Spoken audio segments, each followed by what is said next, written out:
देखिए, जनवरी में दिल्ली के रोहिणी स्थित हमारे मेडिकल कॉलेज में एमबीबीएस की छात्राएं हैं, उनके साथ उनके ही प्रोफेसर ने सेक्सुअल मोलेस्टेशन किया।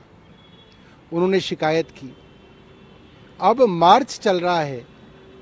मंत्री होने के नाते मुझे इसके बारे में कोई जानकारी नहीं दी गई। जब मुझे जानकारी मिली और मैंने पूछा क्या कार्रवाई हुई और मुख्य सचिव को खत लिख के कहा कि तुरंत कार्रवाई कीजिए, तो मुख्य सचिव कह रहे हैं कि मुझे इसलिए नहीं बताया जाता क्योंकि ये मामला मंत्री के अधीन नहीं आता, एलजी साहब के अधीन आता है। अरे भाई, किसी के भी अधीन आता है।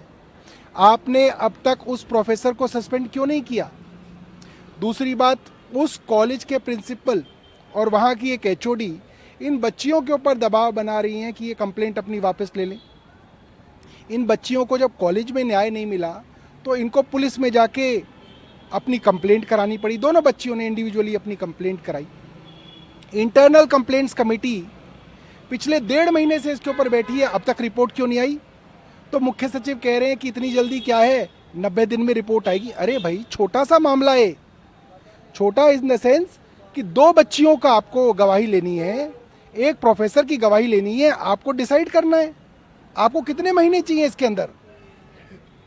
पुलिस ने चार्जशीट कर दी, 1 महीने के अंदर। इंटरनल कंप्लेंट्स कमेटी के लिए समय चाहिए। और मुख्य सचिव जिनको कहा गया कि आप कार्रवाई कीजिए, मुख्य सचिव अब स्वास्थ्य सचिव का बचाव कर रहे हैं, वो इंटरनल कंप्लेंट्स कमेटी का बचाव कर रहे हैं। तो मैंने आज थक के एलजी साहब को खत लिखा है कि जो बेसिक ह्यूमैनिटी, मानवता जो मुख्य सचिव में दिखनी चाहिए वो मुझे नहीं दिखी। तुरंत सख्त कार्रवाई करने की बजाय वो बहानेबाजी बना रहे हैं। उस प्रोफेसर को तुरंत उस कॉलेज से हटाया जाना चाहिए। प्रिंसिपल को और वो जो दूसरी एचओडी हैं उनको भी वहाँ से हटा देना चाहिए। रोज़ पिछले कई महीनों से हेल्थ सेक्रेटरी इस तरीके की डिटेलमेंट करते हैं।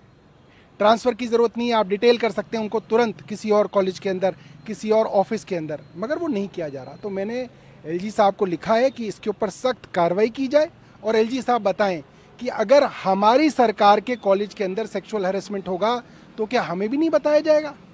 क्या स्वास्थ्य सचिव सही कह रहे हैं? और अगर वो सही कह रहे हैं तो एलजी साहब ने अब तक कार्रवाई क्यों नहीं की? क्योंकि हमें तो बताया नहीं जा रहा है क्या कि एलजी साहब का डोमेन है। तो कोई तो कार्रवाई करे।